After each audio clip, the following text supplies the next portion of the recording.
Hi అండి, వంకాయస్ కిచెన్కి స్వాగతం. ఈరోజు చింతచిగురు ఆలుగడ్డ కర్రీ ఎలా చేయాలో నేను చెప్తాను. ఈ లోపల మీరు వంకాయస్ కిచెన్ని సబ్స్క్రైబ్ చేయండి, షేర్ చేయండి, లైక్ చేయండి, కామెంట్ చేయండి. అలాగే పక్కనే ఉన్న గంట కొట్టండి. మనం ముందుగా ఆలుగడ్డలను ఉడికించుకొని చిన్న ముక్కలుగా కోసి పక్కన పెట్టుకోవాలి.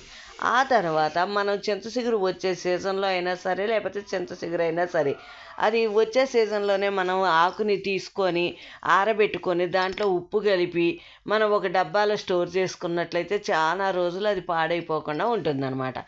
ఆ చింతచిగురిని ఇప్పుడు నేను వాడుతున్నాను. మనం ఉల్లిపాయలు మగ్గిన తర్వాత ఆలుగడ్డలు కూడా వేసేసుకొని ఆలుగడ్డలు కూడా మగ్గనించాలి. అలా మగ్గిన తర్వాత మనం ఈ చింతచిగురిని వేసుకొని కొద్దిసేపు ఉడికించాలన్నమాట.